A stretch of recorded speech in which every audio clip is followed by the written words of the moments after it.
Hello everyone. In this video, let's learn how to use transistor as a switch. The components that are required for this circuit are transistor 2N2222, a 1K resistor and a 10K resistor and an LED. Make sure that you have all these components before we proceed further. So let's take the example of an NPN transistor. I guess most of you would already know that this is emitter, this is base, and this is collector.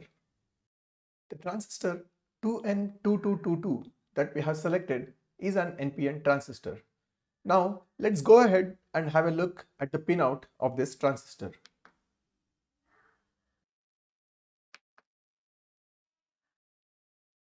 This is how a 2N2222 transistor looks like. So you can see that there is a flat face on one side and there is a curved face on the other side. So if you hold the flat face facing towards you, then from the left side, you can see that the terminal is emitter and the next one is base and the right side terminal is the collector. So that's how you identify the terminals for the transistor 2N2222. So please keep in mind that these pin numbers or the pin configuration changes from transistors to transistors. So for example, if you look at a transistor which is called as BC547, so you can see it looks very similar to this transistor, but the terminals are completely different. So you can see that the emitter is on the right side and the collector is on the left side. But whereas in the case of 2N2222, the emitter is on the left side and the collector is on the right side. So what I want to say is, so make sure to refer the data sheet of the transistor that you are using and also make sure that the terminals, everything is correct. So as you can see on the right side, there is a table. I have taken this table from the data sheet of the transistor. You can see that the collector current is mentioned as 600 milliamps for the transistor 2N2222. So this is also a very important point when you are considering to use a transistor. Always refer the data sheet and know what is the maximum current that this particular transistor can handle.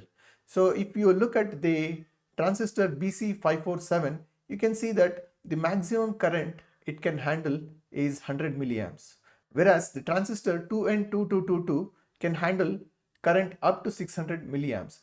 So whenever you are considering a transistor, make sure you refer the pinout in the data sheet and also the maximum current capacity. Now let's come back to the transistor diagram. Let's draw the circuit for using transistor as a switch. So let me place the LED on the collector side and let me use the 1K resistor as a current limiting resistor for the LED, and the emitter is grounded, and let me use the 10K resistor at the base of the transistor. So this is 10K resistor, this is 1K, and this is the LED.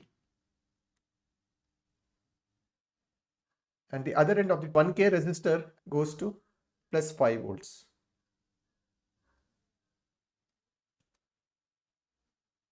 Transistors are current controlled devices, which means that the amount of current flowing through the load is dependent on the amount of current that is flowing at the base of the transistor. Let's call this as IB, which is the base current, and let's call this as IC, which is the collector current. So what is the relation between the base current and the collector current? So you can also pause the video and try to give an answer.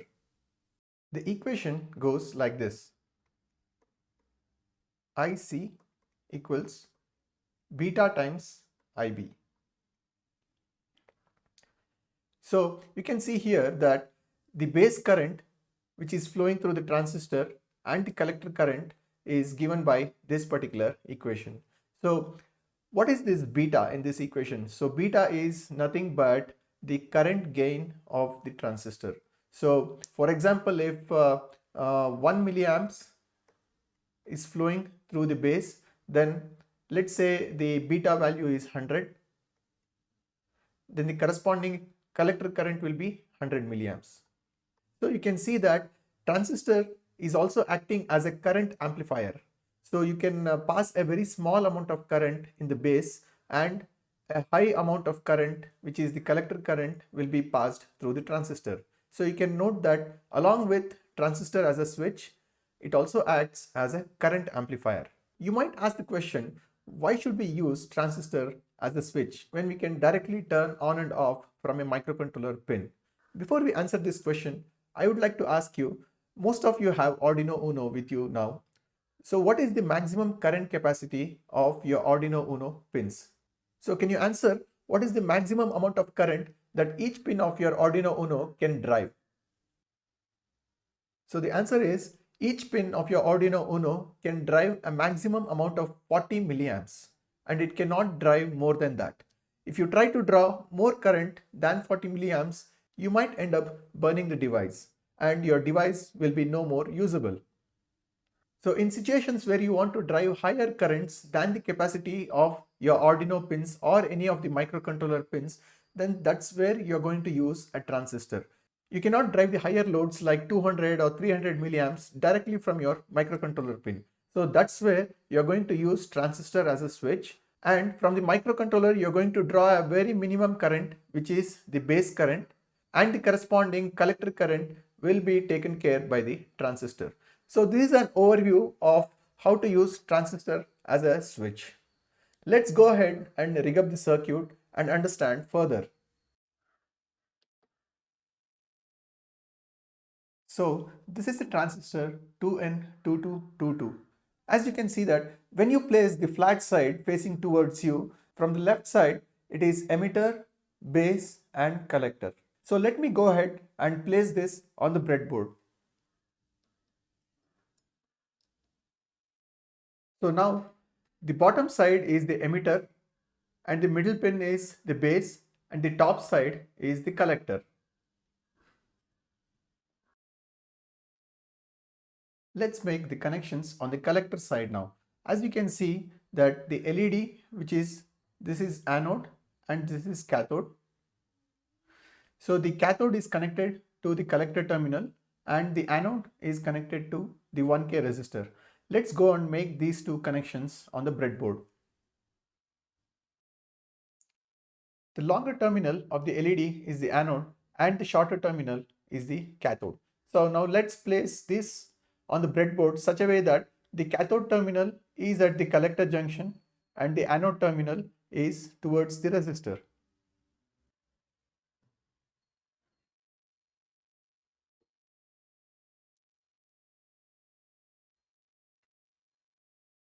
Now let's place the 1K resistor such a way that one end of the terminal is at the anode of the LED and the other end of the terminal is placed on a different row. The next connection in the circuit is the 10K resistor. So as you can see that one end of the 10K resistor is connected to the base of the transistor. So let's go ahead and make this connection in the circuit.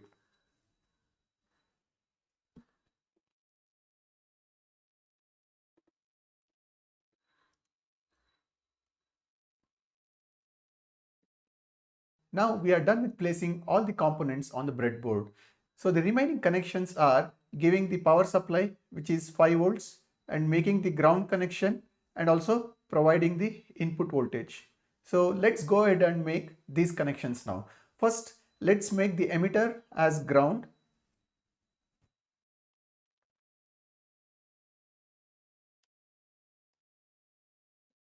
The ground pin on Prayogic Uno is in header number 6. So you can connect this to the emitter.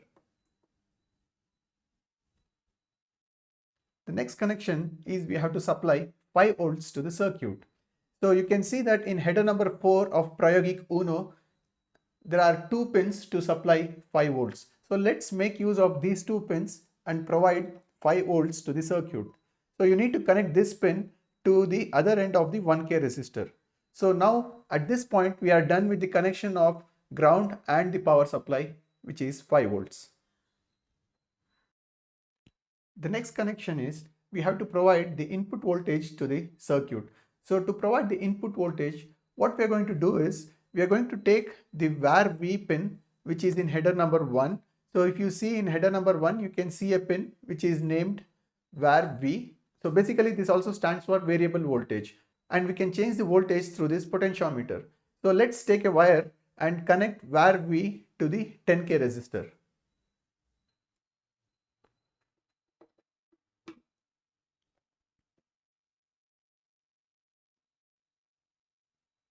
Now we also need to measure the input voltage. So what we are going to do is we take a wire and connect the same input pin. So now this connection should be on the same row as the 10K resistor. So the 10K resistor, var v, and this measurement voltage should be on the same row, and the other end of this pin connected to header number 4 volt pin. So in header number 4, you can see that there is a pin which is mentioned as volt. So basically this is used to measure the voltage. So what we have done is we have given an input voltage from var v in header number 1, and at the same point we have connected the voltmeter, and we should be able to measure the voltage on the Android app. So what you are going to do is all you need to do is just turn on this button beside the voltage on the Android app, and it starts giving you the voltage. So now using the potentiometer, let me decrease the voltage to 0. So now you can see that as soon as I decrease the voltage to 0, the LED has been turned off. So now let's start increasing the voltage slowly. So now it is 0.35, 0.4, still the LED is off, 0.5, LED is off. Now when we near 0.6 volts, the LED is starting to glow. You can see that the LED has starting to glow. So now let me increase the voltage further. So now I take it above 0.7. Now you can see that LED is completely on. So now let me again go back in the other direction. Now let me take it below 0.6 or 0.7 volts. So now you can see that as soon as I go below 0.6 or 0.7 volts, the LED completely turns off. So which means that the transistor needs minimum of 0.7 volts at the base to be turned on. So now when the voltage is below 0.7 volts, the LED will be off. As soon as the voltage is above 0.7 volts, the LED will be on. So what we understood from this experiment is as soon as we increase the voltage above 0.7 volts, the transistor is going to turn on. And when you decrease the voltage less than 0.7 volts, the transistor will turn off. So this way you can use transistor as a switch. So when you want to use transistor as a switch, you have to make sure that the input voltage is always above 0.7 volts to turn it on. And when you want to turn it off, it should be below 0.7 volts. I hope you understood the concept of using transistor as a switch and why you need to use transistor along with your microcontrollers. Repeat this experiment at your end and make sure you get the output and also understand the concept perfectly. Thank you for watching the video.